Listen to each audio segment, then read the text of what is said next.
మీరు అనుకునేటట్టు నేను show off చేయట్లేదండి. హ్యాండ్ కట్టుకొని ఫాలోవర్స్ పెంచుకుందాం, లేదంటే సింపతి చేద్దాం. మీ లైఫ్ లో కూడా ఏదైనా మేజర్ యాక్సిడెంట్ అయితే తెలుస్తుంది. బేసిక్ గా నాకు ఇక్కడ ఒక సర్జరీ జరిగిందండి, అలానే స్టిచెస్ కూడా పడ్డాయి, అలానే ఇంకొక నరం తీసి ఇంకొక ప్లేస్ లో నరాలు అనేది వేశారు. సో ఇన్ని సర్జరీస్ అయినప్పుడు ఎలా అండి అంత ఈజీగా జడ్జ్ చేసేస్తారు? వావండి, ఏమి సింపతి కార్డ్! ఈ మేడం శారీ పేజ్ మొత్తం ఆల్మోస్ట్ ఆ బ్యాండేజ్ చుట్టూనే రివాల్వ్ అవుతోంది.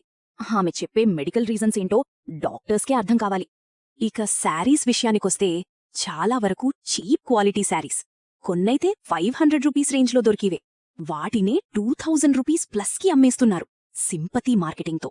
క్వాలిటీ కంటే ఎమోషన్ మీద సేల్స్ పెంచుకోవడం ఇప్పుడు ట్రెండ్ అయిపోయింది. కానీ కస్టమర్స్ మాత్రం కేర్ఫుల్గా ఉండాలి. ఈ మధ్య ఇన్స్టాగ్రామ్లో ఎవ్వరైనా బుటీక్ లేదా పేజ్ స్టార్ట్ చేస్తున్నారు. అందుకే ఏ పేజ్ నుంచి కొనుగోలు చేస్తున్నారో ఒకసారి రీసెర్చ్ చేయండి. రీజనబుల్ ప్రైస్, జెన్యూన్ క్వాలిటీ ఉంటేనే కొనండి. బ్లైండ్గా హైప్ లేదా సింపతి చూసి కొనొద్దు ప్లీజ్.